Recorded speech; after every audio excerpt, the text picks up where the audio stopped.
A little bit about my backstory. I was a student at Georgia Tech. While I was a student, I got my first patent while I was a student there. I ended up going to law school, where I became a sports attorney after law school. I represented professional athletes in the NFL, Major League Baseball, golf, basketball for over 8 to 10 years. I discovered the home-based business space over 30 years ago. Had a great coach and mentor, and in my 30 plus year career in that space was blessed to do some pretty cool things. Built great teams, number one top money earners. I scaled, built internationally, and then I saw another opportunity on the executive side. We'll talk about that on tonight. So for the past 12 years, I've been the CEO, founder, equity partner in three major home-based projects that we took from conception to scaling and selling. We had over 500,000 people in the 12 years go through those three different companies. Sold the most recent one in March of 2023. I was the second guy in charge of a $4 billion hedge fund, the largest minority-owned hedge fund in American history. I've authored 3 books about entrepreneurship, and I speak around the world about entrepreneurship and personal self-development. And so today, the Worthy of Millions Masterclass is my baby, where I get a chance to give back. I get a chance to pour into individuals about personal self-development. It has nothing to do with the home-based business space. I'm not trying to use this as a funnel to get people into network marketing or multi-level marketing. I have retired from that space. I do consulting now on behalf of some companies to help them grow and scale, take advantage of the vendors and the attorneys that I know, having been there and done that. But this is a space where I help people grow from a personal self-development space. I connect them with investors, et cetera. And we'll tell you more about that. But on tonight, oh my gosh, a part of being a part of the Worthy of Millions Masterclass is that I frequently have guests who have become worthy of millions and have in fact made millions of dollars. And this guest is one of them. I had the opportunity and the privilege to meet this gentleman back in 2018. I had known about him by virtue of his reputation. He is an icon in the industry, and everywhere I went, every corner of the globe, every project that I got involved in, the name Cedric Harris always came up. And he's a bad man. He is a bad man. And so I had the privilege of meeting him personally in Las Vegas, Nevada. When I met him, there was an instant connection, one of both friendship and mutual respect for what he and I have both accomplished in this space. He has accolades that if we began to tell you about them on this Zoom, we would run out of time. But I'm going to read to you what he has sent to me, because I don't want to leave anything out of his impressive bio. Let me pull that up for you. This gentleman is an international speaker, trainer, and a coach in the personal development and multi-level marketing industry. In his 26 years of MLM, he has reached the top of many companies and has built teams in excess of over 40,000 people in numerous countries. Due to his charismatic style of delivery and humor and real life analogies and persuasiveness, he has been able to impact hundreds of thousands of people around the world. Ladies and gentlemen, I present to some and introduce to others, none other than the iconic Mr. Cedric Harris. Cedric, if you'll unmute your video so we can see that there he is. There he is. Hey, brother, welcome to the Worthy of Millions Masterclass Live. Let's put some sevens in the chat box, guys, to welcome Mr. Cedric Harris, that dynamic, iconic, brand builder. Brother, welcome to the platform. Glad to be here, my brother. Absolutely glad to be here. Always a pleasure to be rocking it out and sharing the stage with someone like yourself and all these rock stars that are here. I would love to, Spencer. I don't know if it's possible if we can do like a side by side. You can pin me up side by side with you, so we can I want to have some fun. Like I've been anticipating this particular Zoom here. On my screen, we are side by side. Okay, great, yeah. Perfect. All right, we good. Yeah. We good. So, but I want to confirm, if you can see Cedric Harris and Spencer Iverson side by side, can you put an 8 in the chat box? Let me put an 8 in the chat box for side by side. Somebody put an 8 in the chat. If your display is side by side, oh, there go those 8s. Okay, there we go. All right. Yeah, because I'm like you. I wanted us to listen. Now, let me tell y'all right now. Get your popcorn ready. Get your popcorn ready. Okay. This is unscripted. We didn't have, the only thing we called and talked about was I wanted to get some clarification on some bios, and he's got a new book coming out we're going to get into, but it wasn't like we have strategized on this. We're going to give this to you raw. Now, let me say this as well. This is a big boy conversation. This is a big boy conversation about the industry and the things that go on, and we're gonna leave it out there. Let me give you a roadmap of how tonight is going to go. We're going to hear from Mr. Harris, and we're going to delve into his background, his successes, his failures. We're going to talk about the industry. We're going to have an opportunity to hear more about his book. I'm going to tell you more about the masterclass, and at the very end, you're going to get an opportunity to ask us any question you like, any question you like. So as we're going, jot down your question at the appropriate time. We're going to be able to address your question. Sid, let's get into it. Now, before we get into the meat and potatoes of what's going on in the industry and how we can really help people who are in that space, both the home business space, entrepreneurship, et cetera, catch us up as to, man, who is Cedric Harris? For those of you, those who are unfamiliar, because I got a lot of masterclass members from around the world who are listening in as well. So who is Cedric Harris? Take us, give us a high-level overview, Cliff Notes version of your beginnings, what attracted you to the home-based business space, maybe things that you tried, and what led you to your first, real success in the home-based business space. Man, that is not a Reader's Digest conversation, Spencer.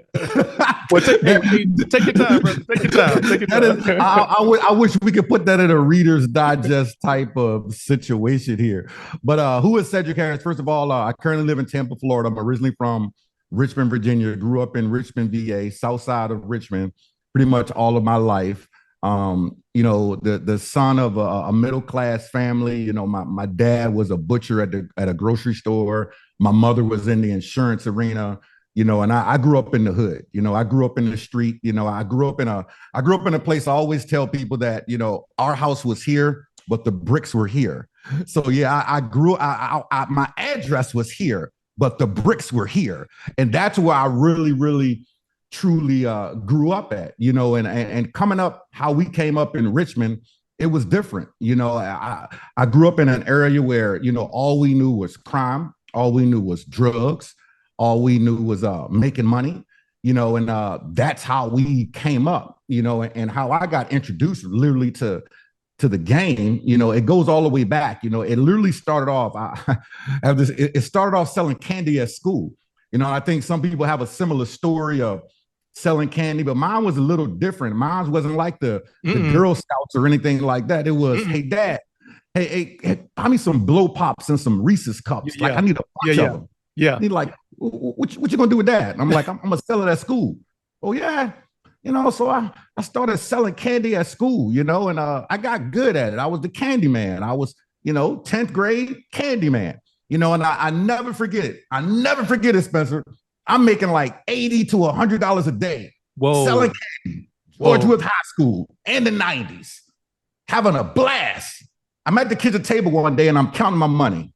It's $110 in ones and a whole bunch of quarters. My mom walked in from work and she says, where you get all that money from? Because she knew where we lived. So she just automatically assumed I was in the streets. And I was like, Ma, I did this selling candy. And she says, how much money is that? I said, it's $110. And I had this real cool smirk on my face. And she looked at me and she was like, I'm proud of you, son. Congratulations. I said, thank you, Mom. She was like, if you can make $110 in a day selling candy, you don't need me to buy you tennis shoes no more. You don't need the jeans no more. You don't need the leather jackets. You don't, any of those things that you want, you can buy them yourself now. And I'm like, huh? She was like, congratulations, you're on your own. Wow. I was 15. Wow. I was 15. My mom said, congratulations, you're on your own. I'm like, okay, all right, whatever. We're going to go figure this out. Little did I know 2 weeks later, my candy bag was going to be repossessed by the principal. And I'm walking down the hallway, Spencer, and the candy man comes, the principal comes and he repossesses my candy bag, right? And he whips out a blow pop and he sticks it in his mouth and he says, if I catch you selling candy again, you're going to get expelled. Wow. And I'm like, man, 2 weeks prior, my mom just told me that I'm on my own. He just took my candy bag. Okay, well, I'm from Richmond, Southside. You just took my candy bag? Okay. I had $27 to my name. So this is the master class. We getting raw. We not owing anything back. Yeah. I had $27 to my name. That was it. I took $25 and I bought a half a quarter of weed. Okay. And I took that and I broke it down and then I bought a quarter. Then I broke that down a little bit more. And then I stepped up and stepped up and stepped up. Then I went from the candy man to the weed man. Then I realized that it wasn't that much money in weed because I was smoking all the profits. And I'm like, this ain't cool because I'm hanging out with my boys and they know I'm the one that got the weed and I sell the weed, but then we end up smoking all the profits. This isn't good. There must be another way to do this. There's got to be a more profitable solution. Sure. And the more profitable solution was something that Escobar brought over to us. We'll leave it at that. Yeah. And I stepped it into that particular realm and then realized very shortly that wasn't a realm I was supposed to be in because I got bagged up. And when I got bagged up, I was doing really, really well, but I got bagged up as a juvenile and sat down and realized, man, I don't want to be here, but I had to sit down for a little while. Yeah. I sat down for a little while. And after I sat down, I got back out and everything was cool for a while, but they always say you're a product of your environment, right? Yeah. You become the top 5 people that you spend the most time with. And for about 2-3 years, I was good. The game kept calling me and I was selling clothes at a clothing store and I was the #1 salesperson at the store called Cavaliers Men's Shop. I was the #1 part-time salesman there. And I was just living life, man. Graduated from high school and had a $40,000 a year job. And $40,000 a year might not be a lot of money these days, but in 1993, with no college degree coming straight out of high school, I had a good opportunity, but I was still in the streets. Yeah. And then one day it all changed, man. Okay. It all changed. Okay. It's a lot to unpack here. I need to give a disclaimer to some folks here that we are not promoting the distribution of controlled substances. Absolutely not. As a means of success, right? But hey, we got to be real. We got to be real with everybody too. Like Mr. Albertson and Mr. Harris said that I should sell weed. Let me kids get on the Zoom. Y'all need to hear this, right? So, yeah, just want to kind of put a disclaimer out there, guys. Right? I think one of the things that makes our relationship so fun is because, like, we could not be more different, right? My dad's a preacher. Right, my dad's a preacher. My mom is a school teacher. I was born on a college campus in Terrell, Texas, and I grew up reading encyclopedias and books. Not as many as Cat Williams, but I read. I was reading books and encyclopedias and stuff. And I grew up in a very regimented, spiritual, educational environment. I was scared of everything, right? And so, so we took. But here's where we brought common ground. My dad gave us $30 for shoes. From 11 on up, we got $30 for shoes. And for $30 at that time, we could get some canvas Chuck Taylors. Okay. Now, if I wanted the Nike Airs, I had to do my own thing, man. And so I had a yard route.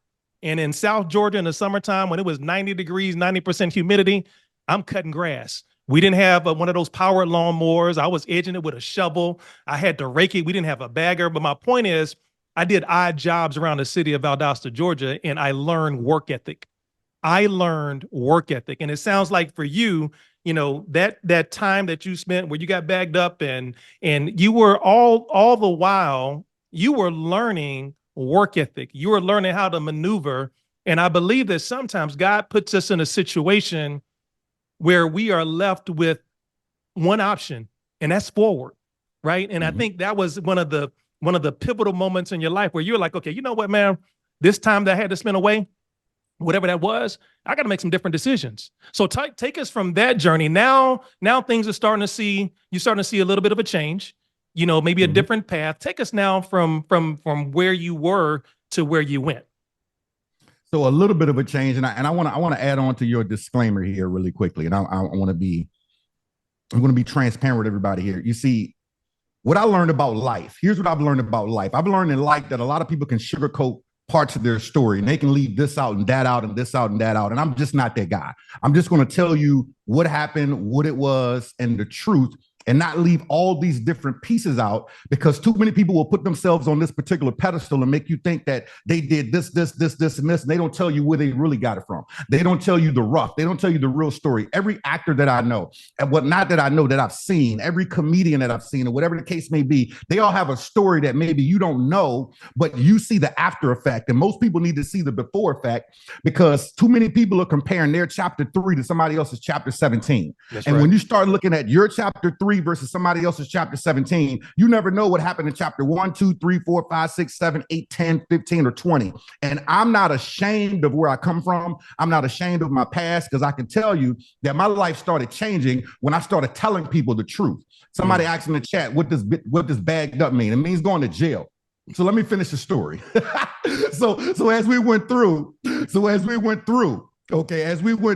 you know, I'm at this clothing store, Spencer, and I'm doing well at the clothing store, but I'm still in the streets. I'm half working and half still in the streets. And then one day it all changed. It all changed when you're riding down the street and, you know, you got your booming system playing. And I never forget it. It was the song Digital Planets. Yeah, man. I remember that's when we still had cassette tapes. It was doom, doom, doom, doom, doom, doom, doom, doom, doom, doom, doom, doom, doom. And that bass was kicking in my 1993 Ford Escort. Couldn't tell me nothing. That bass was kicking. But then the police was kicking right behind me.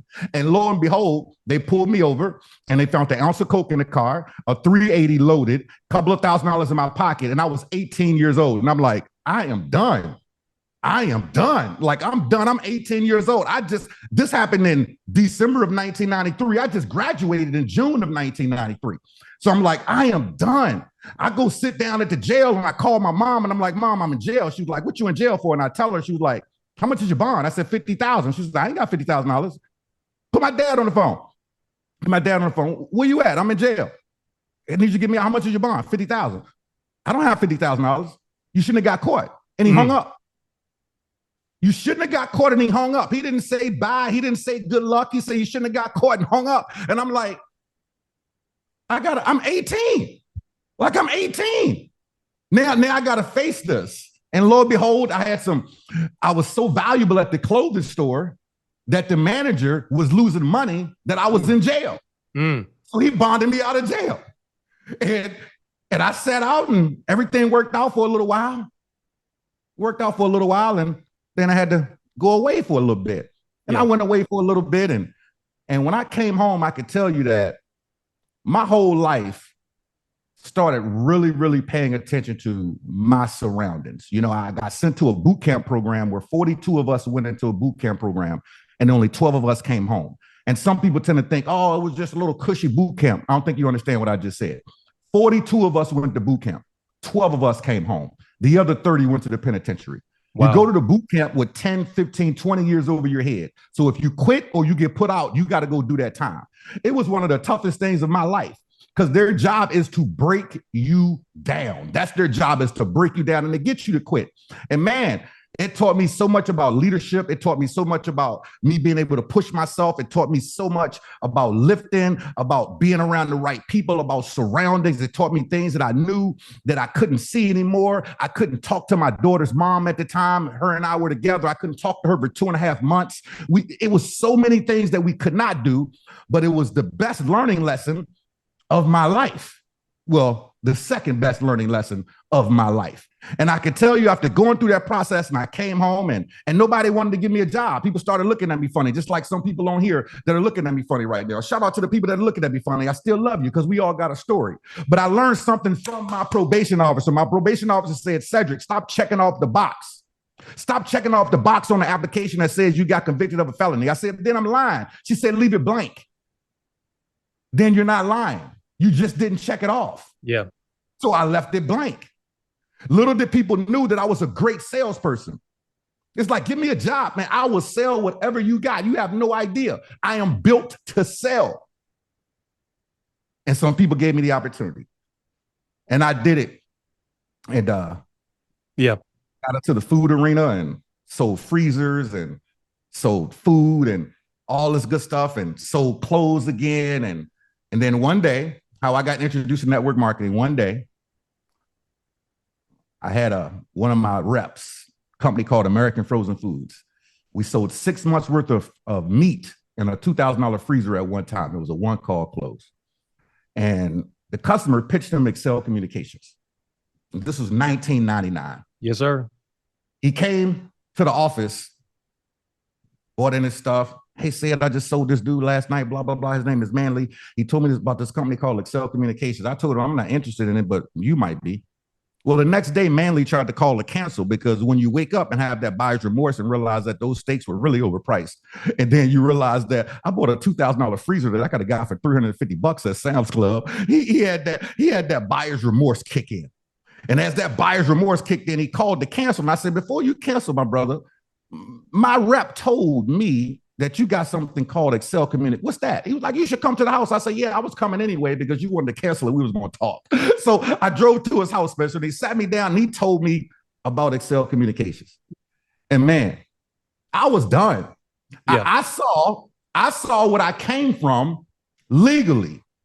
That's what I saw. See, most people don't understand from the streets, it's all distribution. You get a product from someone. Okay, I got a product. Okay, somebody else has got the product a little bit cheaper.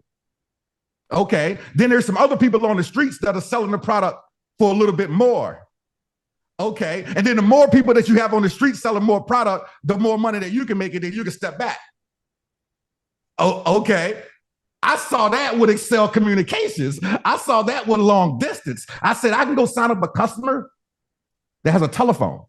Yes. And then I can sign up other people that want to do the same thing, and then I get overrides off of them. Yes. I just went to jail for that.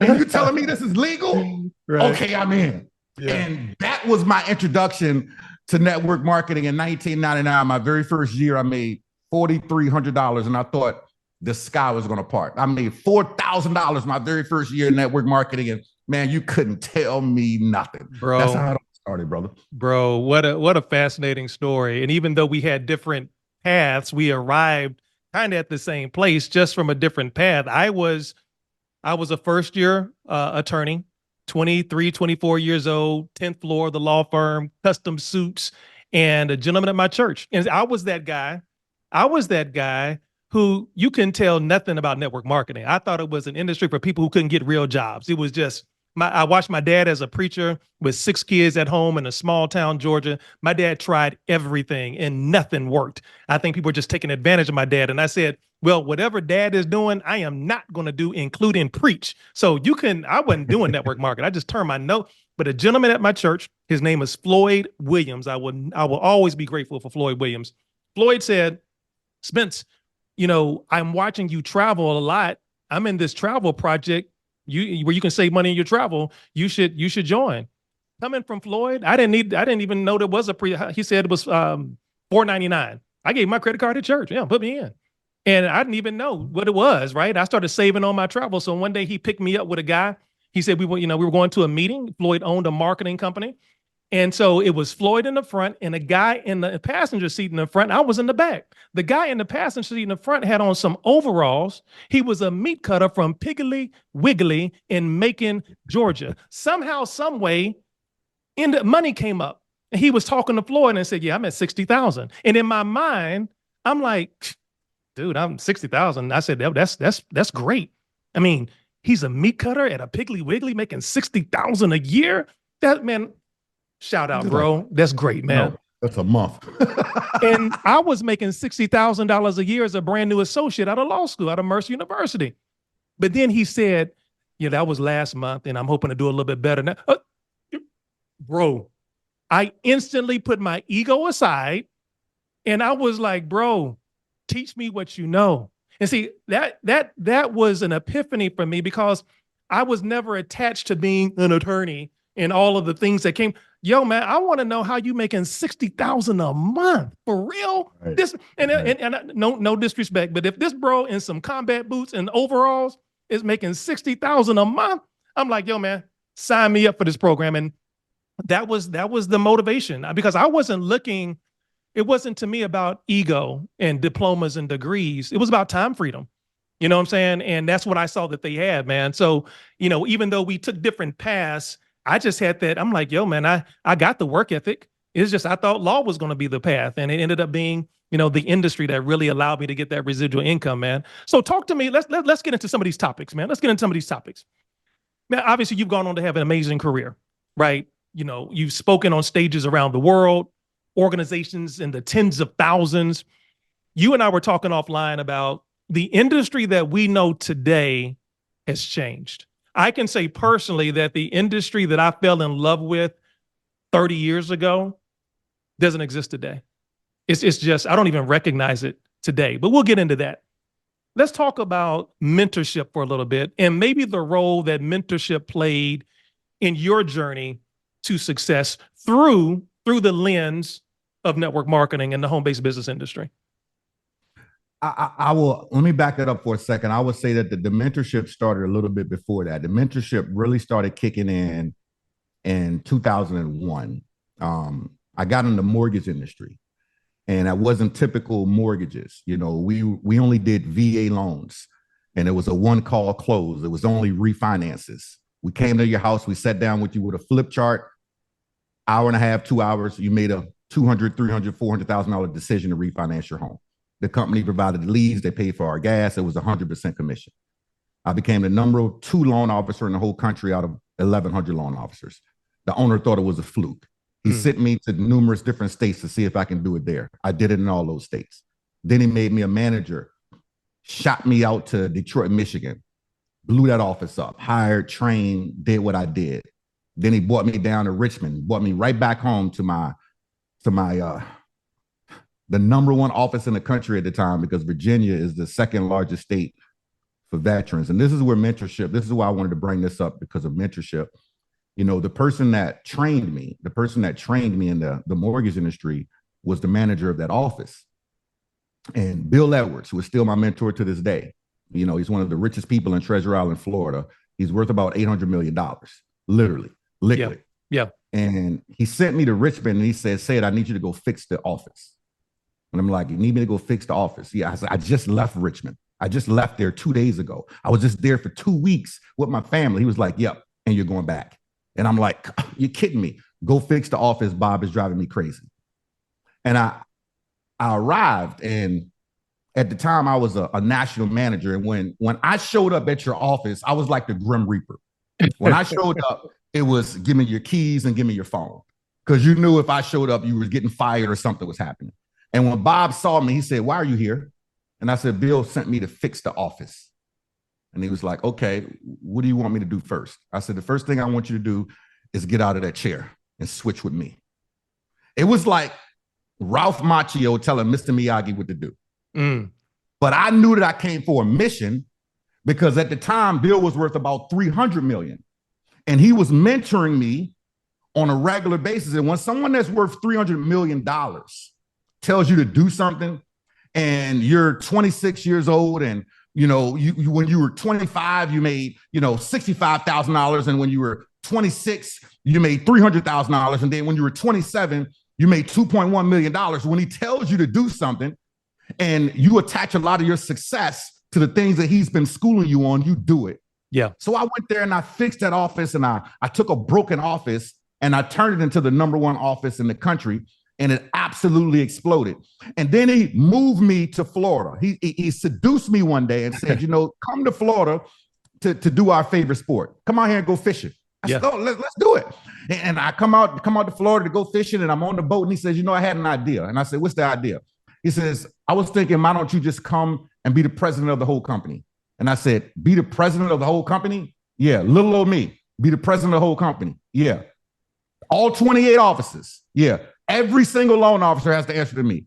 "Yeah." "You're the second man in charge." I said, "Let me think. No state taxes. Yeah. 85-degree weather, palm trees. Just the year prior, I just paid the state of Virginia $110,000 in state taxes. Say less." Good fishing. Good fishing. Good fishing. When I got here, I was light-skinned. Things changed. Look a little bit like Wesley Snipes now, you know, but things changed, right? But that mentorship, the mentorship from him kicked in. That mentorship, being around someone, I had to be around them, Spencer, 5 days a week. 5 days a week. Every single day. The things that I learned from this man, I cannot put a dollar amount on. Yeah. Changed my life forever. And when I left the mortgage industry in 2006, right before the crash, I saw it coming. And a lot of people, like, I got this weird thing about knowing when to hold them and knowing when to fold them. And I saw it coming. And some people were like, no, we're going to stay. They had their Kevin Hart voice on. No, it's going to be okay. And it reminded me of the band on the movie The Titanic. as the ship is going down. Yeah. And they say, play another song. What? I'm the first cat jumping on a lifeboat. It's kind of like when the stewardess comes around on an airplane and says, you know, you need to help somebody off the plane first, right? Sure, absolutely. Absolutely. If that's not my mama, my daddy, my sister, my brother, my kids, or someone that I love, I am the first cat jumping up off here. But I'm a nod for this extra leg room. I'm going to do that. Yeah. So coming in this industry, I knew that I had to find people. I knew I had to be around people that, number one, that I could respect. Yeah. Because coming from Bill, I couldn't walk into network marketing knowing that I'm going to be around somebody that's going to be worth $500 million, because that's what he was at that time when I left. He's worth $500 million, and I'm like, I'm not going to come across a rep that's worth $500 million, because if I come across a rep that's worth $500 million, they got no business being a rep. So I know that I've got to find the right people, the right seminars, the right training, the right upline. And I started to learn to choose who I wanted to work with. Not, you know, people get caught up in this, they get caught up in this mindset of, well, Johnny showed it to me first, or Billy showed it to me first. Listen, I do business with people that I know, like, and trust. And I'm looking at what type of value can we exchange, not because you're the one that sent me the link first, is what kind of value can you put in my life that we can work with each other. And that's where mentorship really started. Bro, listen, we could do an hour on that point alone. If I had $1 for every person who would call Mr. Iverson, I like what you said, but Jimmy told me about this first. Wait a minute. I just want to make sure I got this right. I've made millions of dollars doing this. Millions. I have grown organizations around the world. And you gonna go with Jimmy and Poo and Ray Nim because they told you first? Listen, what kind of business decision is that? What kind of business is it? Listen, this is not about first. This is about business development. What I learned in my mentorship was how to treat the industry as a profession, because I saw some garbage coming from law to network marketing. Matter of fact, the first meeting I went to was at a Days Inn off of Panola Road. I'm sitting in the back of the room, and they were doing a presentation. In the middle of the presentation, the manager for the Days Inn, it was a raggedy behind Days Inn. I mean, it didn't even say Days, it just said A's Inn because the D was missing. And so anyway, we go in this raggedy hotel, this raggedy room. I'm standing in the back, and the manager comes in and says, hey, look, you know, if y'all need to go check on your car, they've just been breaking in some cars. I said, this is some bull junk right here. This is why I don't get in stuff like this. I said, I'm so glad I didn't invite any of my other attorney friends or anybody, because this is exactly what I thought it was. But said I was making residual income. And I said, if I'm going to do this, I got to do it my way. So how did I close deals? I closed deals by inviting other clients to dinner, and I would take them out to dinner, and we would have a conversation about the practice and what my practice could provide. I said, why should this be any different? So I began to take clients out to dinner and talk about the travel industry, and that grew and that grew. And that's a whole nother story. But I learned how to do this industry like a professional versus some of this old shotgun stuff that I was seeing. But here's my point about mentorship, and I think you'll agree with this. I never questioned my mentor. Never. No. Because he was where I was trying to go. I had a mentor named Lou Hayden. He was one of the executives for the Royal Bank of Canada. He groomed me at 26 years old how to be a CEO of a company. He was worth millions of dollars. And I never questioned him. Every Tuesday, I was representing a player by the name of John Rocker. He was a left-handed baseball player for the Atlanta Braves. And I never questioned him. And you know how now as coaches and mentors ourselves, it baffles me. We'll get advice. Yeah, Mr. Iverson, I'm gonna think about that. Whoa, this is different. You're gonna think about it. See, if I were to have said anything back to Mr. Hayden, I've lost the mentorship because he didn't have to put time, he didn't have to pour into me. So there's people coming now who they got all the answers already. And you know what I do? I leave you alone. Because I'm trying to get where you are. Floyd was already a 7-figure earner in the industry. We met every Monday at Waffle House. So when Floyd said, Spencer, the next time we meet, you should have 3 more people signed up. You know what I wouldn't do, said? God knows I'm telling you the truth. I would never show up to that Waffle House on Indian Trails Road. I would never show up with less than what he challenged me to do. So if he said you need to have 3 people signed up, I was going to have 5. If he said you need to have 5, I was going to try to have 10. But I never questioned what he was asking me to do. Man, the game changed now. Everybody got all the answers. That's why I'm a hard mentor. People, Mr. Iris, will you mentor me? Because be careful what you ask. Because we were challenged and we met the challenge. It's like today, though, everybody got all the answers. I mean, that mentorship thing is different, bro. Well, I mean, we're giving out participation trophies these days. What you talking about? Yeah. And nobody gets challenged. We're giving out participation trophies. You won because you participated. Nah, it's listen, mine, starts all the way back from my dad, and I had this conversation with my dad a couple of months ago. I think as you get older, you can have conversations that you can't have when you're young, right? And I'm blessed that my dad is still here. And I told my dad, I said, man, why were you so hard on me? He was like, son, because I knew you was going to be something. I knew you was going to be something. And I think about kids these days, and this ties right into mentorship. There's some kids that are just softer than butter pecan ice cream. and parents just letting them get away with everything. And it's like, listen, once that kid gets to a certain age, you're not going to be able to reel them back in. And I am happy. I am happy that my dad killed me 52 times.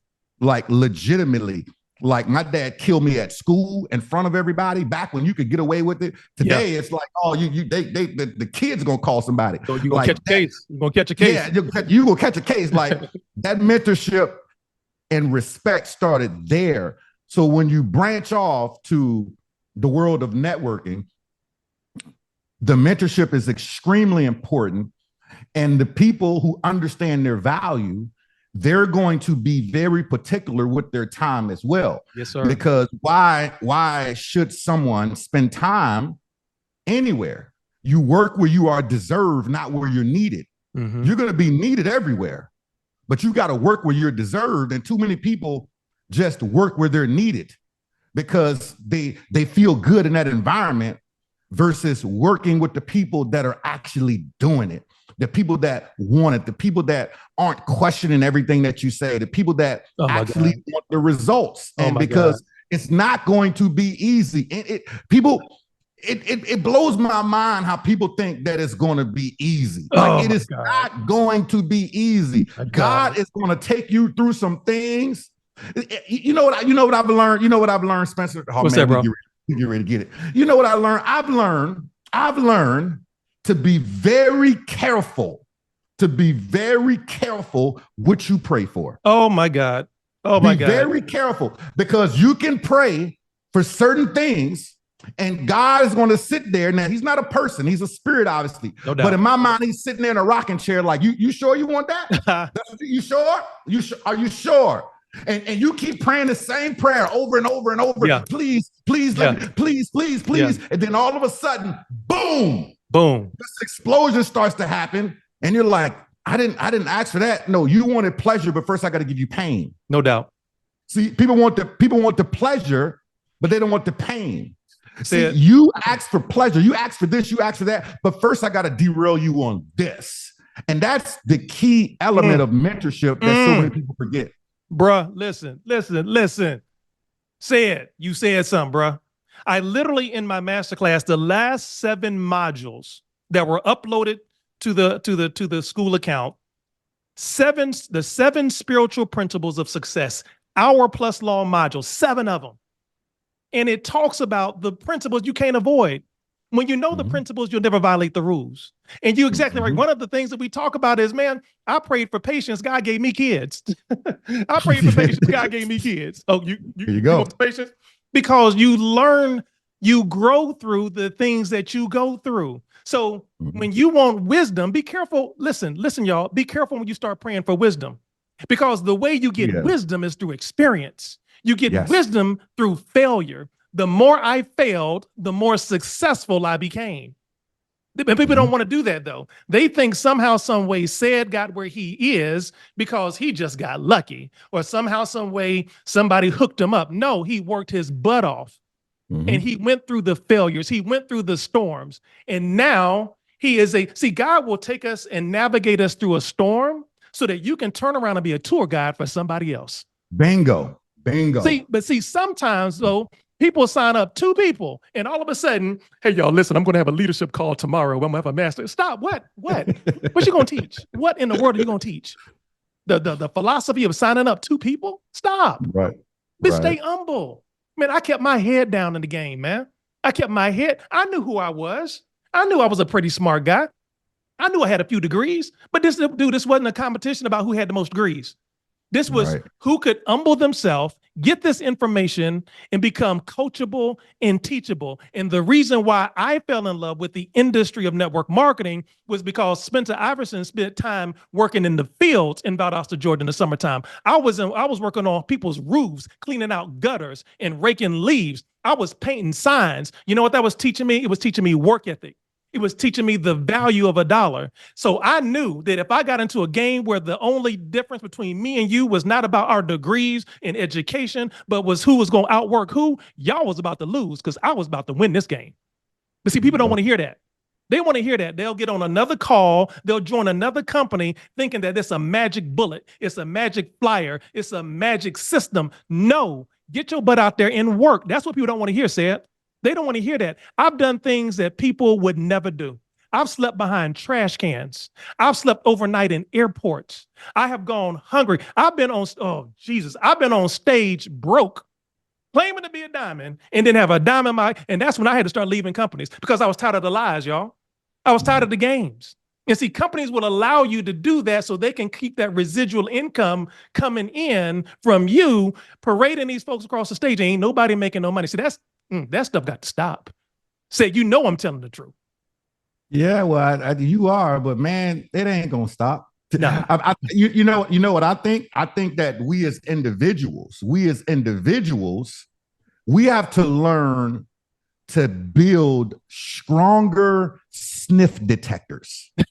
See, here's what I've been good at, Spencer. I could say I've been good. I've got this Kenny Rogers thing. Yeah. I know when to hold them. Yes, sir. And I know when to fold them.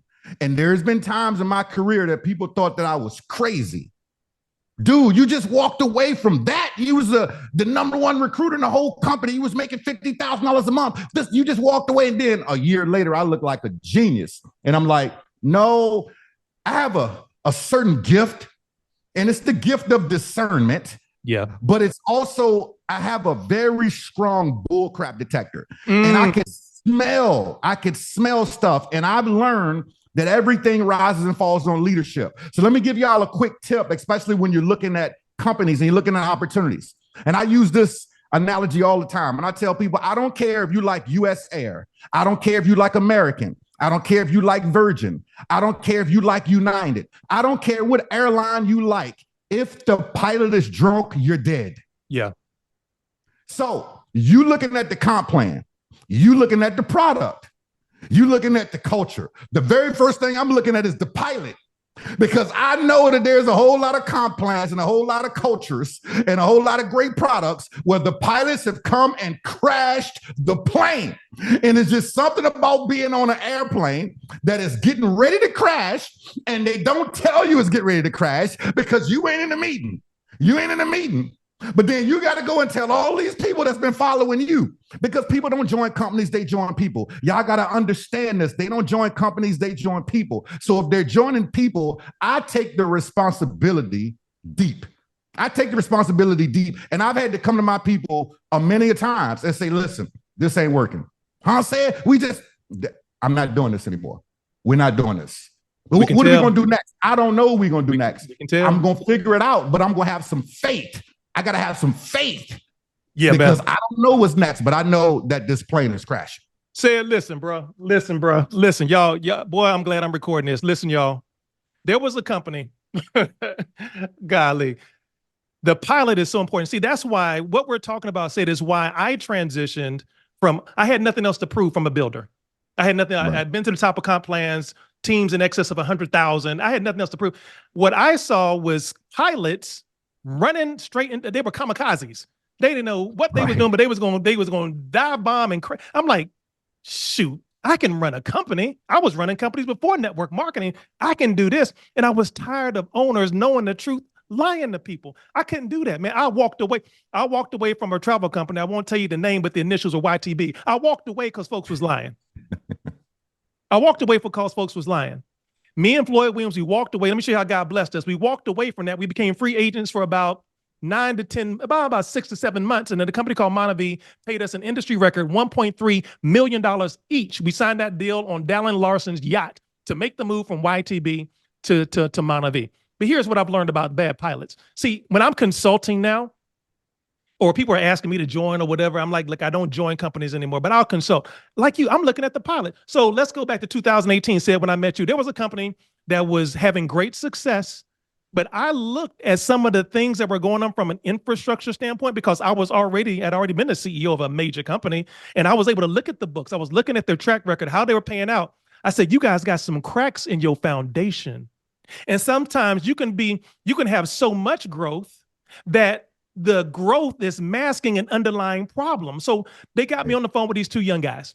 They had never done networking before, but they were owners of a network marketing company. They had engaged the services of a well-known networker who had just built a big platform. They got me on the phone and I said, hey guys, congratulations on your success. I think they both were like 25 years old. Congratulations on your success. Have you guys done network marketing before? No, Mr. Iverson, we've heard great things about you, but no, we've got a lot of momentum. We're rocking. Okay, great. Well, look, and I pointed out several things to them that they should work on and be mindful of. I said, listen, here's what I'll do. I'm not joining your company, but you could probably use me for about 4 to 6 months consulting to help you get some things tightened up on the back end. No, Mr. Iverson, we got some great leaders that we listen to. But thank you. So, okay, cool. So I got off the phone, and I talked to a good buddy of mine, Mr. Jonathan Green, and sometimes said, I don't want to be right. I really don't. But I told Green, I said, Green, I give them 6 months. I said, they're going to be out of business. They had over 100,000 people in this project at the time. Said, God is my witness. 6 months to the month, they were out of business. They sent out a letter saying we're going out of business. And sometimes I don't want to be right.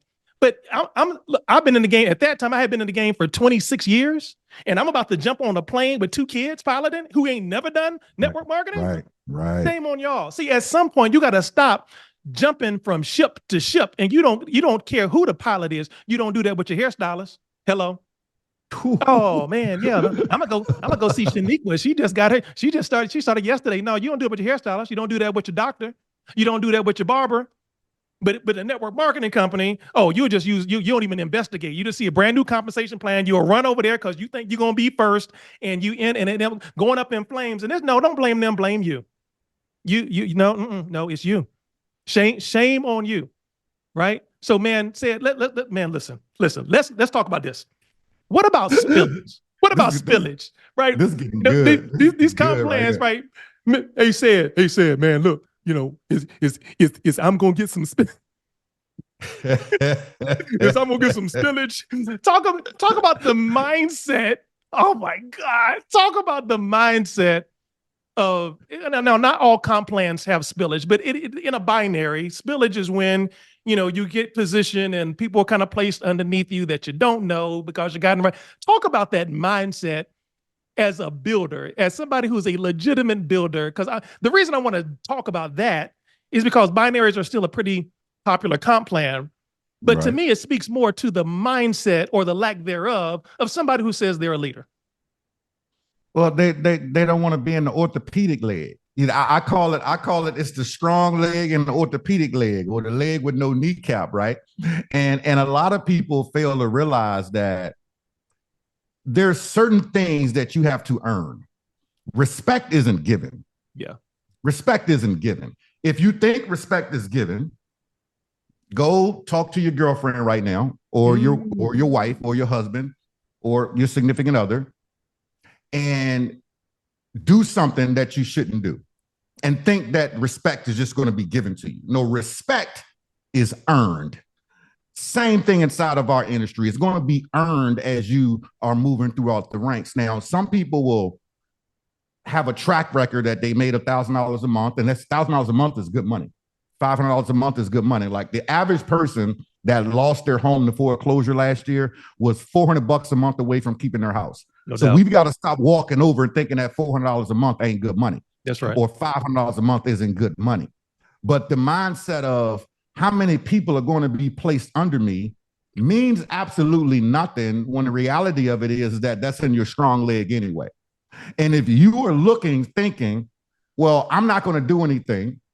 I had a guy join a company not too long ago. He's just said, let me know how many people you're going to put under me. Wow. He said, can you guarantee me? He said, can you guarantee me how many people you're going to put under me? And I started laughing. First of all, I didn't respond to the message for like 2 hours. It's just something about somebody inboxing you and saying something stupid.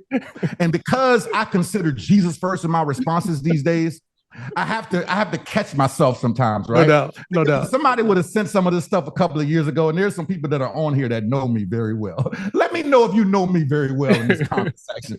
That know if you said something stupid a while back, I would have just been like, wow. I would have hit you with something. I am a lyrical assassin. I would have just hit you with something crazy.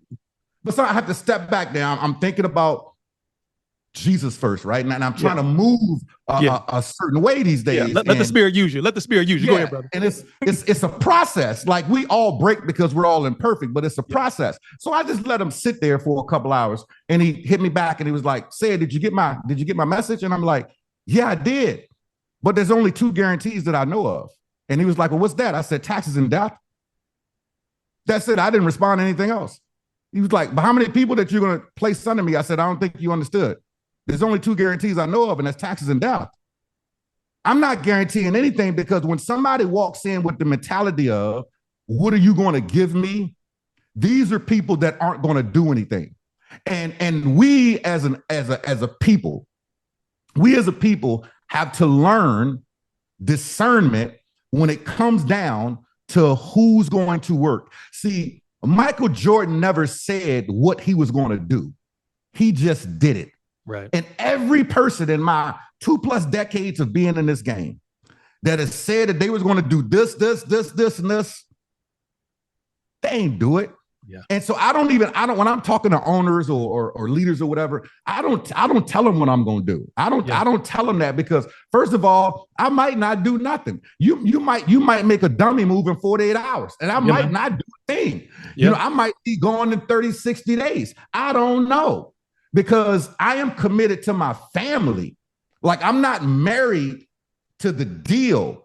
See, we have to look at the opportunity at the same time and understand, I'm going to use this as a vehicle. It's almost like when people say, I am never going to do another company ever again in my life. This is the only thing I'm ever going to do. And I'm like, I wouldn't say that if I were you. Yeah. Like, you don't know what's going to happen. Like, you don't know, like, it's a vehicle. Yeah. You use the vehicle to get to a certain destination. You know what your destination is. And along the way, you might have to switch cars, but you didn't switch the destination.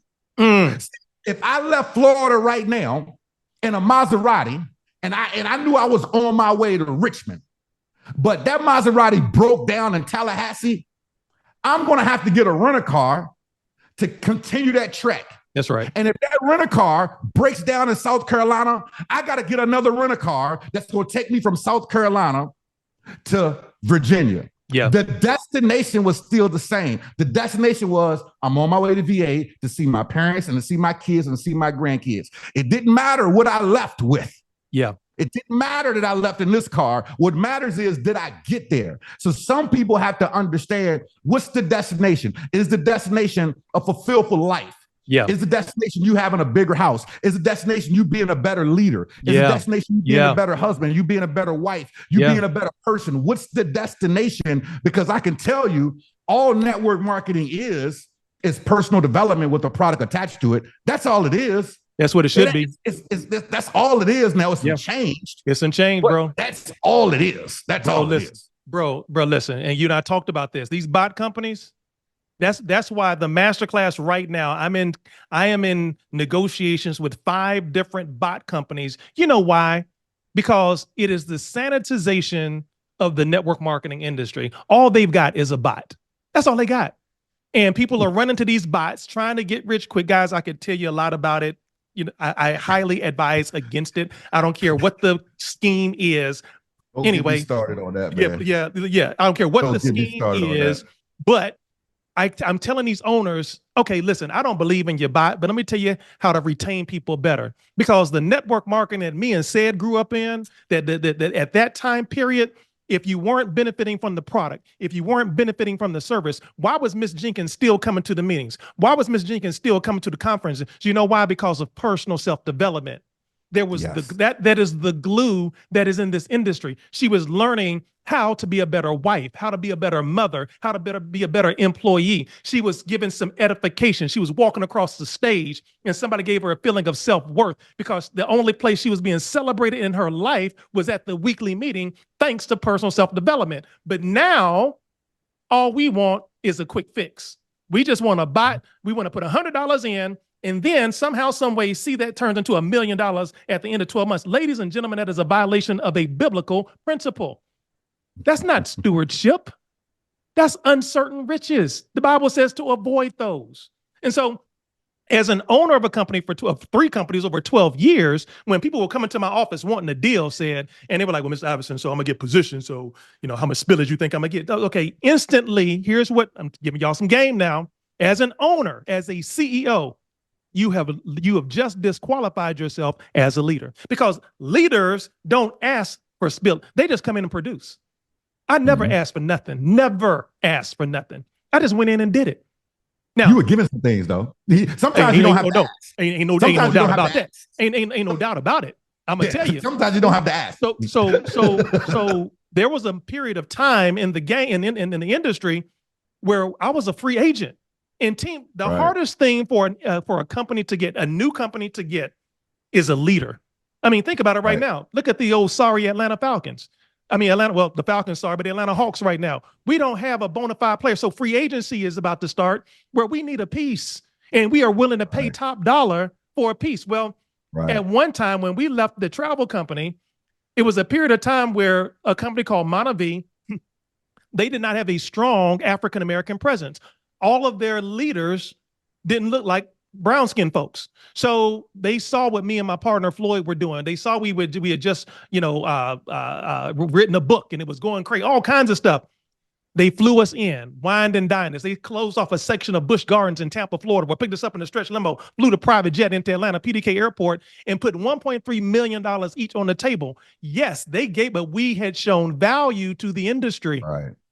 We had shown, they knew we could have gone anywhere. The day before we flew private to Tampa, we was on the news, like the national news. So that just made our offer, our leverage even stronger. But my point is we had earned that. We didn't ask for that. We earned that. We knew the impact that we were going to provide to the company. But there's people out here asking for stuff who ain't, give me the right words, Lord, who ain't done nothing. They've done nothing. And Mr. Iverson, my last team I built was 2,000 people. Oh, okay, listen. Leaders don't ask, leaders do. Now, here's the one time said I asked for something. I was in a period in my career where I was tired of building. I did not want to build anymore. I didn't have anything else to prove to build anymore. I felt that I would be better on the executive side. So I went to David Manning, the owner of Vacation Travel at the time. And they were growing. They had some momentum. I loved the industry of travel. And I said, I'll come. But I said, I'm looking to transition and I would love to be your executive VP of business development.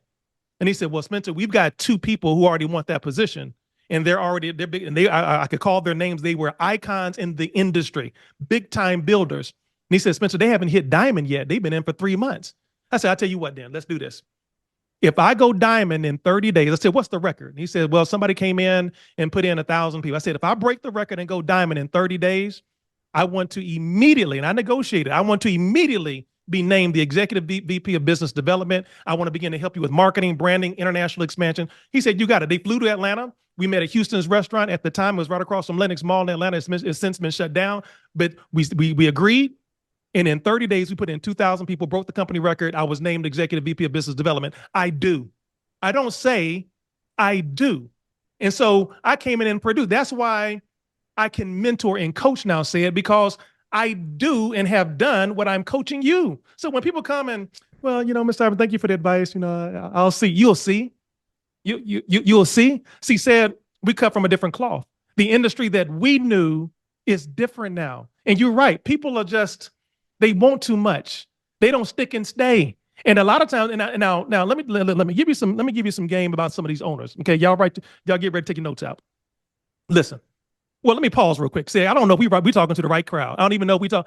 Put a 7 in the chat box if you are getting anything out of this conversation between me and this superstar in the industry. If you get anything out of this right now, put a 7. Okay. I just want to make sure we wasn't boring y'all and that y'all getting something out of this. Okay, cool. All right, listen. I probably will get no more consulting jobs after sharing this with y'all. Be careful. I'm about to hurt my money. I'm about to mess my money up, Sid. I'm about to mess my money up.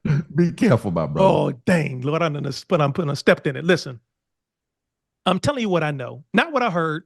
I'm telling you the calls that I have. There are people who want my consultancy on how to market, brand, grow, scale, get with the appropriate vendors, comp plan development, back office design and development, merchant accounts. I got all of it. They tell me, listen to what I'm about to say. I'm going to say it close in this mic. They tell me that, Mr. Iverson, we only plan to be around for 2 to 3 years. Did you hear what I just said? They tell me from the outset, they only plan to be around for 2 to 3 years. I want each of you to think about if you're still in a home-based project right now.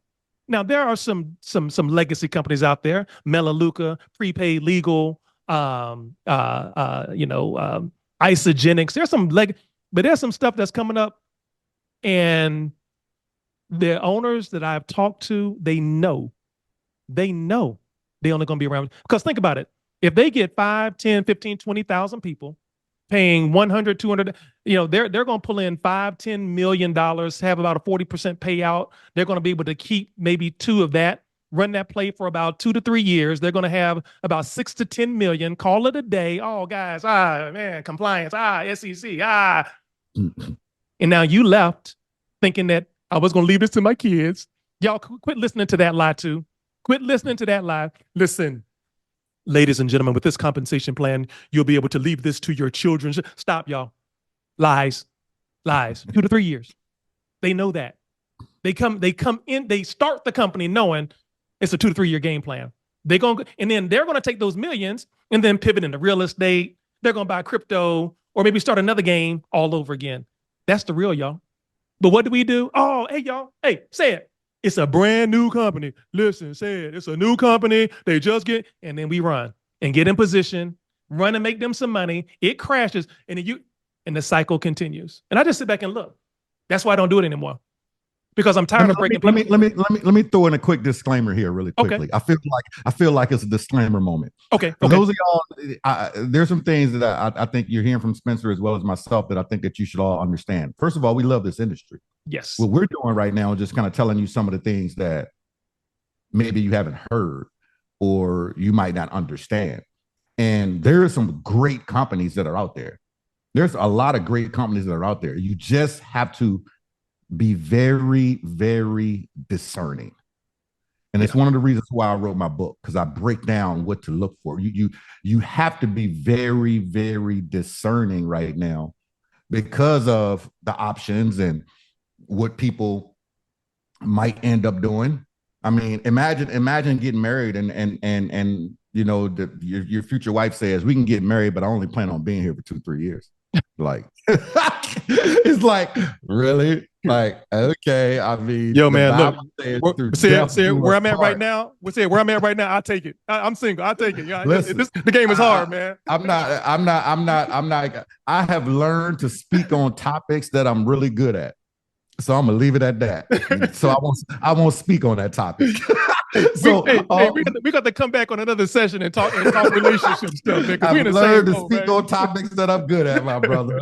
There's certain mud that you would not have me step into tonight. Not tonight. But I'm telling. I think all of you should really, really, really pay close attention to your surroundings. Yeah. Pay close attention to the owners and be smart and diligent along the way. And what I mean by being smart and diligent, you know, I promoted an offer not too long ago. It wasn't even MLM. Wasn't even an MLM. I promoted an offer with a bank that was paying a referral bonus, right? And I crushed the offer.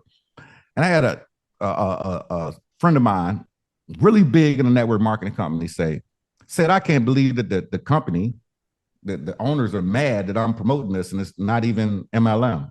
It's not MLM. It's not affiliate. There is no levels or nothing. There's no levels. There's no affiliate, nothing. But the owners are mad. And I said, well, that's interesting to me, because where I come from, the average millionaire has 7 income streams. Average. Average. So if that company owner is a multimillionaire and they're mad at you because you added another income stream, that should tell you a lot about them. Now, I can understand if you're cross recruiting into another MLM, but this isn't MLM. This is not affiliate, not nothing.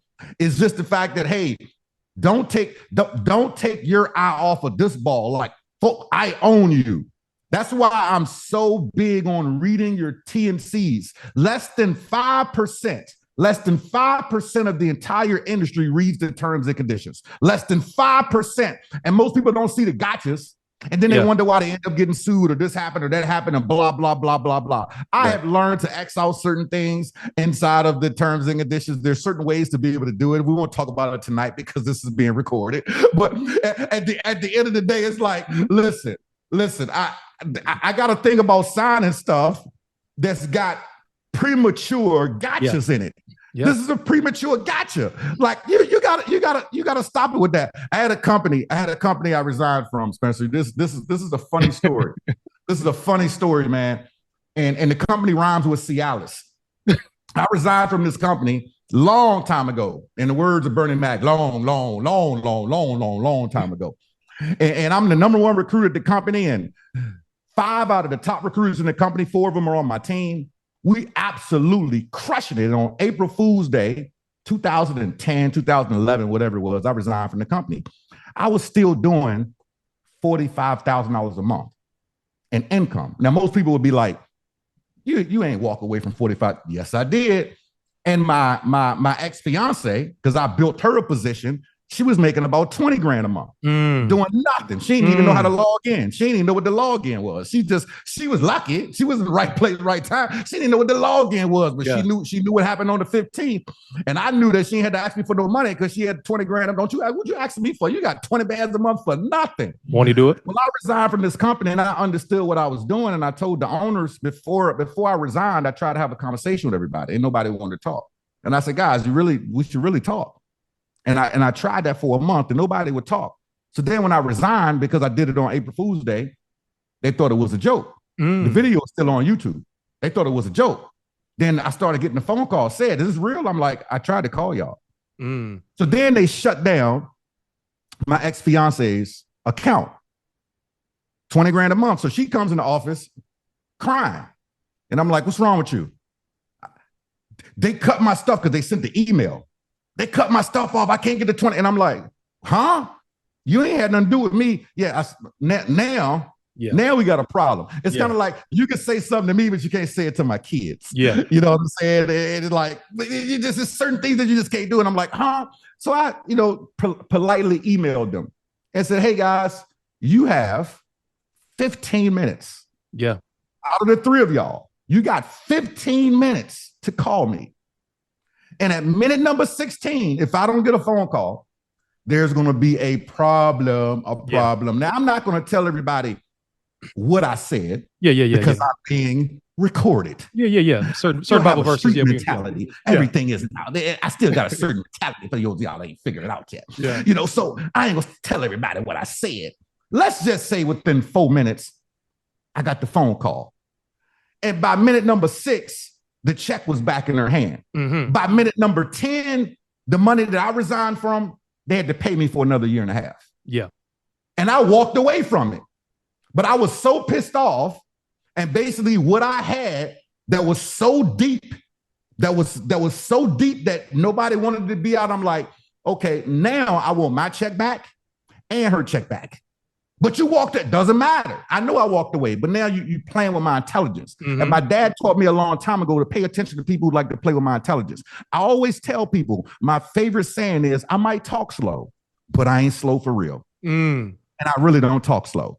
Yes. So don't play with my intelligence. So I was able to get that money back. Now, why do I tell people this story? I tell people the story because as you go through and you build, and you pay attention to terms and conditions, and you pay attention to environments, and you pay attention to things that you see, and you know when certain things don't mix. I know that if I go into any of my cars right now and I start putting 87 gas in it, it's not going to run the same. That's right. Because it's not used to 87 gas.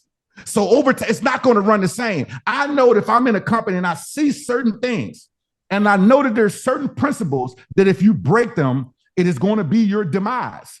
Doesn't matter if you're doing 15 million a month, 20 million a month, 30 million a month, 50 million a month, 60 million a month. You know, that company that rhymes with Cialis was doing $60 million a month. Everybody thought, man, this thing blowing up so much, we need milkshakes. Everybody in the industry was adding milkshakes. It's not the milkshakes, y'all. It's not the milkshakes. But everybody, it's the shake mix that tastes like cake. It's not the milkshakes. It ain't the milkshakes. It's the culture. Yeah. But within that culture, there's some cracks. Like you said, there's these cracks. And these cracks are so obvious. They're so obvious that some people can't see it because they're too close to it. They drinking the Kool-Aid way too much. Yeah, man. And man, when I walked away, everybody thought I was a fool. A year later, I looked like a genius. A couple of years later, I looked like Yoda. They were like, how did you know what? I'm like, to the trained eye. It's the trained eye. You had the trained eye. That's why you have to stick close to leaders like Cedric, because most of you, and don't take this disrespectfully, this is just good conversation. Most of you don't have the trained eye. You think you do, but you don't. Right. You see, when I get a legal document, I have a trained eye. A lot of people are intimidated when they get a contract or a lawsuit or a summons. I see it differently because I have a trained eye. I have a doctor friend, when they get a diagnosis or they get some medical data, I'm scared. I'm like, but they're not. You know why? They have a trained eye. We have a trained eye. We know what to look for a mile away. And that's why you got to be careful who you enroll with. The Bible says if the blind lead the blind, they both shall fall in the ditch. So if you signing up because so-and-so just keep Mr. Iverson, I hear you and I know your accolades, but I'm gonna sign up with Ray because he told me first. Okay, see, don't ever say you a business person. Don't ever say that. Don't ever lie to yourself and tell yourself that. Because I'm gonna leave you with this because I want to transition Sid into the book, and then we're gonna get into some Q&A because I know some of y'all have some questions. Said, I did a post the other day that talked about the difference between being a cheerleader and being a fan. And I see this happening in the industry of network marketing. I saw it happening with the whole Cat Williams video that came out, and Cat Williams was turning a whole lot of folks into cheerleaders versus fans. See, some of you are caught up in the network marketing cycle, the home-based business cycle, where you have become a cheerleader. What that means is a cheerleader, and there's a difference. A cheerleader, it's a permanent position. You got the uniform, you got to go to every game, and you at the bottom of the pyramid, and you can't really even look up because there's somebody on your neck and they got a better view than you do. And all you do is cheer. Right. That's all you do is cheer. You go from convention to convention. You go from meeting to meeting. You're on Zoom to Zoom, and all you do is clap for other people because you're not doing the work. It's not really working for you. You're not really making no money. You just a cheerleader. And you sit in the stands, you sit in the conference, you sit in the convention, you sit in the theater, and you clap for everybody else. You're a cheerleader. And if that's what you want out of the industry, God bless you. God bless you. But don't say you in business. You're just a cheerleader. But see, there's a fan. See, I'm not Cat Williams' cheerleader. I'm his fan. See, a fan is different. A fan is a temporary position. See, I'm going to go to your show. I'm going to pay the fee. I'm going to enjoy. I'm going to laugh. I'm going to give you your accolades. I'm going to celebrate your success. Then I'm going to go home and get on my own grind because I'm a fan. I'm going to cheer for your success, but I'm not going to be a permanent fixture where all I do is clap for you. No, see, it's okay to be a fan of the industry. It's okay to be a fan. but don't be nobody's cheerleader. Go in there and get your slice of what's being offered. Otherwise, you will find yourself in a cycle where you'll look up and you'll be in a company and they have gotten all of your money and you have done nothing to improve yourself from a personal development standpoint. Your position financially hasn't changed because you are a cheerleader for everybody else. And all you do is clap. Oh, look at them. They're a diamond. Oh, that's all you do. That's all you do. Don't be a cheerleader in this industry. Do the work. It's okay to be a fan. Celebrate somebody else's success. But you at some point got to get in the game. That's the difference that Shed and I have always distinguished ourselves from. We got in the game and we did the work, which leads us to Shed's book. Let me give you the title. It's an amazing title. It's called Untold Upline Secrets, 7 Hidden MLM Secrets that are costing you money, friends, and your sanity. Let me tell you something, y'all. When this book pops, it needs to sell out instantly. If you're within the sound of my voice, we need to make sure this book sells out instantly. Shed, tell us the motivation behind the book and what readers can expect when this drops. Man, this has been something that's been in me for actually years. And I've been working on it for a little while, but there's always been this project that's been on my lap and I pushed it back, or that project came on my lap and I pushed it back. And I said, I'm going to sit still and finish this. I'm going to sit still and finish this. And I came across an amazing book publisher. And when I came across her, the timing was just perfect. It was like a godsend. And I said, okay, it's time for me to buckle up and finish this. And I wanted to write in a way that I do videos. So a lot of people know me from doing a lot of video content, and I'm very raw and I just speak my mind, and I don't have a filter when it comes down to saying things that I think that people should hear. I've learned to filter certain things now because of where I'm at with my walk with Christ. But on the same token, when it comes down to business, I think that there's things that people need to understand. And as I was writing, I started writing in the aspect of nobody owns me. Nobody can tell me if this book comes out and this owner don't like it, that's on them. Like, that's your problem. I've got nothing to do with that. I didn't write it for you. I didn't write it so it could be in your back office. I wrote it for the people that might be using your back office. Yeah. That's who I wrote it for. So I broke down comp plans in this book. I broke down what to look for in this book. I broke down the traps. I broke down team building. I broke down culture inside of this book. And it's an easy read. This isn't 400, 500, 600 pages. But I realized that some people that train in the industry haven't built anything since Noah's Ark. And then I realized that people love your first year in network marketing by Mark Yarnell. Yeah. But there's only one book that I feel that's 100% not dated.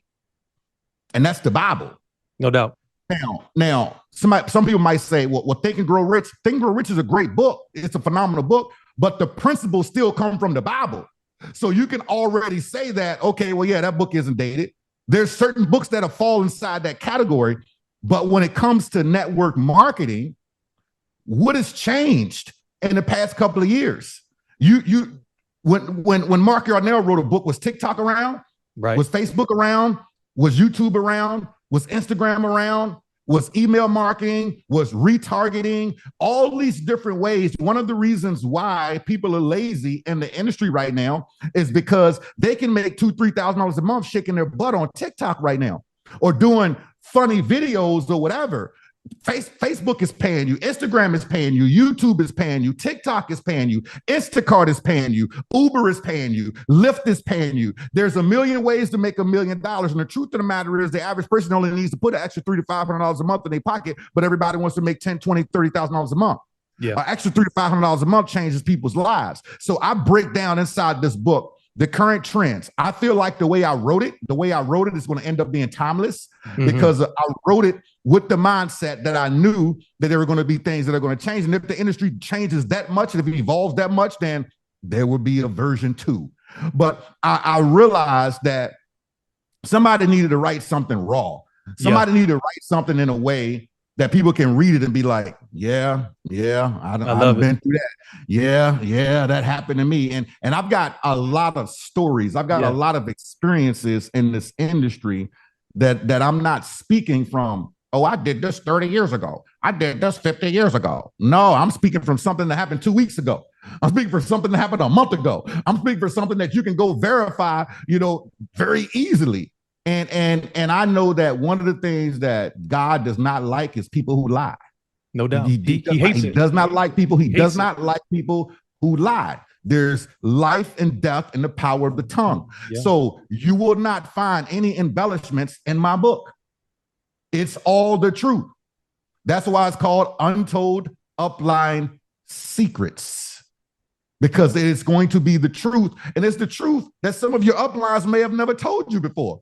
Don't want to tell you. Listen, and there's some people that are not going to like me after some of their people in the organization read the book. But I've come to the conclusion that the people who are supposed to read it will read it. And I'm not walking around in life looking for everybody to like me. If you want everybody to like you in life, you should go sell ice cream.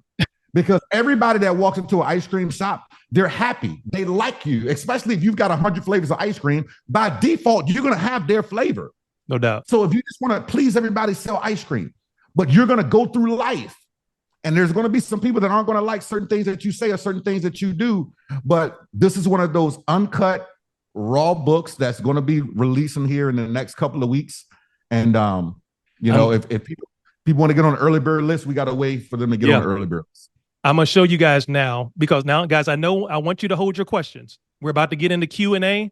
I know you've got a bunch of questions, and we'll go as long as Mr. Harris gives us some time. But let me share my screen with you, because I'm going to share with you how you can get access to the book.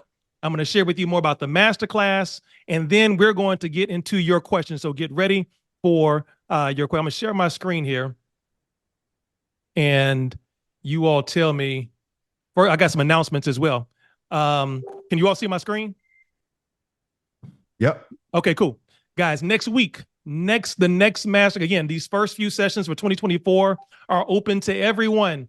Next week, next Thursday, a good friend of mine, a good friend of Mr. Cedric Harris, I've got the master marketer himself, Mr. Kawan Money Mayo.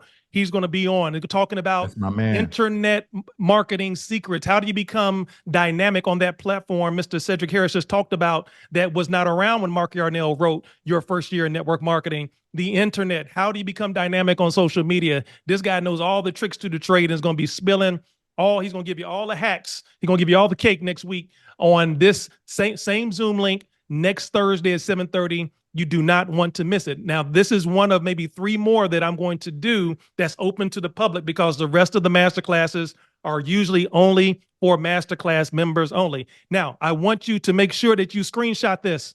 Screenshot this, guys, right now. Take a screenshot of this. Get your camera phone out. Take a picture of this. You want to go to untolduplinessecretsapp.com. You want to get in line for one of the first books that come out. See, we'll go and buy our kids some new Jordans. Don't think about it. We'll go and get them specialty coaches for different sports, lacrosse, golf, basketball, football. But what kind of investment are we making, number one, in ourselves, and then number 2, and if you know the story of my children, you know my son retired at 25. He started his first business at 9. He wrote his first book at 11, started a clothing line at 13, 60 Minutes, 2020. He's been speaking up. He now works for a billionaire in Hollywood. You know why? Because he watched his dad as an entrepreneur as a child. Guys, we have to start in the best investment you can make. Number 1 is in yourself, and number 2 is in your children. Get in line to get this book. We've spent over an hour. Let me add on to this real quick. In this app, just so you all know, there's a ton of bonus videos. Like, the book is going to be released in a couple of weeks. So what this is going to give you the ability to do is get on the list. But when you go there, make sure you download the app. Make sure you download the app, because when you download the app, it's going to allow me to send you push notifications when it's time for the book to be released. Because the email game is still good, but push notifications get open way more. Yeah. And I know this from a marketing perspective. So just make sure you download the app. But I've got a training in there on how to launch your business. I got a couple of goodies in there, and then I'm going to be uploading 40 videos, 40 interviews that I've done that you're going to have access to this for your favorite four-letter word. I'm going to upload 40 interviews that are already completed with 6, 7, and 8-figure earners that are going to be a bonus inside of this app. And I'm going to release those as we get closer to the book launch. So untolduplinesecretsapp.com. Go there, opt in, download the app. You can go through the bonus videos, and we're going to be launching a book in mid-February. I love it, guys. I love it. Please make sure you screenshot this because we want to support and make sure this just flat out sells out. It becomes the new industry standard. Mr. Iverson, how can I become worthy of millions? Again, this platform is 100% personal development. It has nothing to do with network marketing, has nothing to do with me trying to get you into a program. I've retired from that part of my professional life. This is about, it is the #1 personal development, financial development, and spiritual development course in America after its first year. I'm very proud of that. Let me show you the value of the masterclass. This is a young lady. I follow Courtney Sanders. She has a 3-week program, 3 weeks of just online videos, no personal access, no live coaching, no guest speakers, $3,300. For a full complement of a 6-week or 8-week course is over $10,000. This guy right here, Dan Locke, you get the chance to go to dinner with him in Vancouver. You're going to get picked up by a black limousine. You get a tour of his office, and then you'll have 3 speakers over the weekend for $10,000. They have dinner with somebody, and then hear 3 people speak, and it's going to cost you 10 grand. Guys, I'm setting the stage for tremendous value. When you go to the Worthy of Millions website, this project, this course, this community is helping you to unlock your potential. Me and Mr. Harris have just told you about nothing changed for us, until we found a coach, until we found a mentor, someone to help us. And personal self-development is the glue. Again, I share with folks things I've done. Barbara Corcoran from Shark Tank. This was a part of the time when I was with our $4 billion hedge fund. And I'm going over the different courses now. There are over 20 recorded modules. Hedge fund secrets. Are you looking for ways to get money for your investment or for your project? You need to watch this module. It's over an hour long, talking about how to get capital for your business, increasing your influence to increase your worth. The industry of network marketing, whatever business you're in, has everything to do with your influence. That's what leadership, that's how John Maxwell defines leadership. I'm going to talk with you how to increase your influence to increase your wealth and earnings potential. Guys, one of the most popular ones, how to create a remarkable personal brand. Guys, before people buy into your goods and services, they have to buy into you. I am a master marketer and brander. I had to brand Fortune 500 companies, professional athletes, and everyone in between. You heard Mr. Harris talking about the importance of looking who's the leader, who's the pilot of the plane. Well, that's the same thing in your business. How to start a business. I was building this thing out and people were saying, Mr. Iverson, this is great, but I've never started a business. Okay, how to start a business 101. What should you think about? I walk you through different states and I show you how to incorporate in any state for just filing fees versus paying these attorneys thousands of dollars. Also, how to speak with confidence. Did you know that the greatest fear in the world is called glossophobia? It is the fear of public speaking. There are people who would rather die than to get in front of a stage and speak to folks. Well, the sooner you can get over that hurdle, Cedric, you know this, the people in front of the room make the money. And the sooner we can get our kids, get this instilled in our children, right? That's why I'm in negotiations with 2 major nonprofits that have children under the age of 18. I'm mentoring 40 HBCU students. The last time I spoke in Charlotte, they flew in 400 college students. Why? Because they need to learn the soft skills of public speaking. Also, goal setting. The next one, sit down with your children, watch the module, goal setting like a millionaire. Sid and I, we think differently. We do vision boards differently. We create vision environments, not just vision boards. The 7 momentum killers of your life. Not only what are those momentum killers, how do you overcome them? And then, listen, storms are coming. How to overcome the inevitable storms of your life. Each of these modules has a value of almost $1,500. They're included. My son, who I just told you about, did a masterclass workshop talking about the importance of artificial intelligence and how to use it to scale your business. If you don't know how to use artificial intelligence, it will use you. There are jobs right now that are being replaced because of the prolific nature of artificial intelligence. And then the last 7 modules that were just loaded, the crazy series that just went viral, the 7 spiritual principles of success. I have builders in the industry who have bought these courses so that they can become better equipped as leaders for their organizations. Right? It's iron sharpening iron. So there's modules in there about wholesaling properties, if that's something you want to get into, but it's 20 different modules. Everything that's included, guys, over $50,000 of value. It's not 3,000, it's not 35, it's not 10. Guys, it's $29.97. $29.97 for lifetime access, live coaching every single week where you can ask me questions about your business. And then here's the biggest part. Here's the biggest part. You get plugged into my $1 billion network. You see, I've got people right now, and if I begin to give you testimonials, we'll be here all night. I've got individuals who I've been able to connect with, investors that I have around the world.